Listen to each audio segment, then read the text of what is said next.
खबर सामने आ रही है कि जिस हथियार से पुतिन की रक्षा होती है वो हथियार बहुत जल्द भारत में आ सकता है और यही है इस वक्त की एक और बड़ी खबर।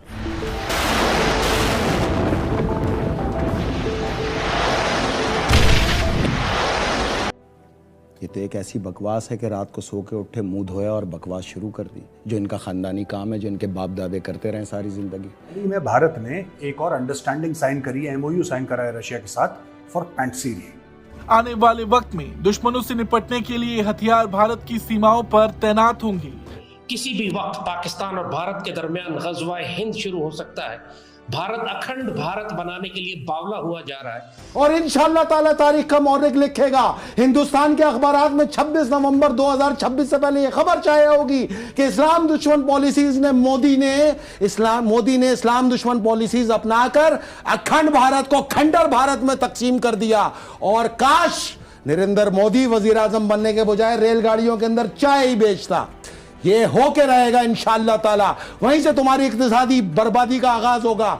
हवा से आ रहे दुश्मन पर पैनी नजर रख सकता है और हवा से खतरा किसी भी स्तर पर आ रहा हो, चाहे वो ड्रोन के जरिए आ रहा हो, हेलीकॉप्टर के जरिए आ रहा हो, जेट के जरिए आ रहा हो, मिसाइल के जरिए आ रहा हो, ये इसे मारने में पूरी तरीके से सक्षम है। पाकिस्तान को अब अपनी सरहदों से बाहर निकलकर जंग को दुश्मन तक ले जाना होगा। क्यों नहीं हम जंग को भारत के अंदर ले जा रहे हैं कि नक्सलाइट्स और माओइस्ट की मदद करें। 7 सिस्टर स्टेट्स में आग लगी हुई है, क्यों नहीं हम उस आग पर तेल छिड़क रहे हैं ताकि वो ठीक से भड़के।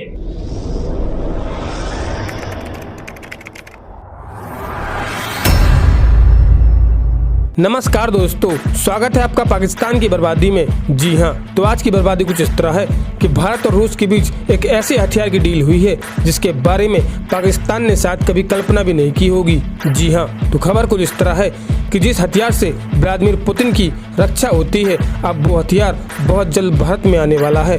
जी हाँ, आप सही सुन रहे हैं। दरअसल भारतीय गवर्नमेंट ने रूस के साथ एक बहुत बड़ी डील साइन की थी, जिसमें रूस के 5 पंतसीर एयर डिफेंस सिस्टम भारत आएंगे। जी हाँ, पंतसीर एयर डिफेंस सिस्टम दुश्मनों के गोलियां और उनके गोलों और मिसाइलों को हवा में ही ढेर कर देता है, जो अब भारतीय सेनाओं को मिलने वाला है, जिससे भारतीय सेनाओं का हौसला और भी ज्यादा मजबूत होगा।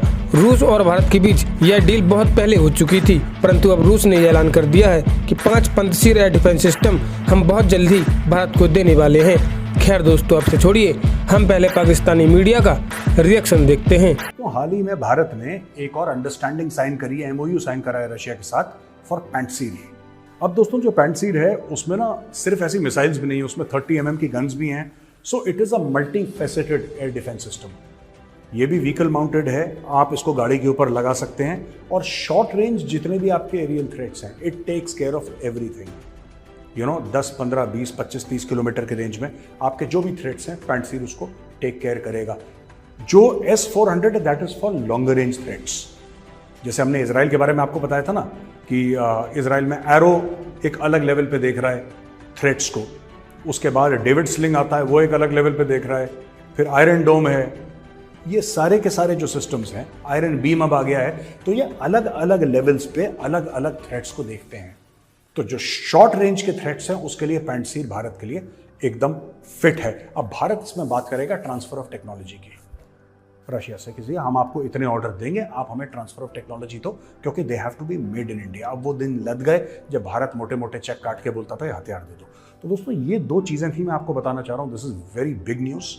मीडिया इसको इतना कवर नहीं कर रहा जितना मीडिया को करना चाहिए, क्योंकि ये बहुत बड़ा। देखिए, फ्रांस कह रहा है कि हम पिनाका चाहते हैं, हम उसको एवेल्युएट कर रहे हैं। अगर फ्रांस ले लेता है तो आप ये समझ लीजिए एक वेस्टर्न ब्लॉक की कंट्री आपका एक वेपन सिस्टम खरीद लेगी, और अगर वो आपका सिस्टम खरीद लेती है फिर उसके बाद ये धड़ल्ले से बिकेगा। That is just the way it is.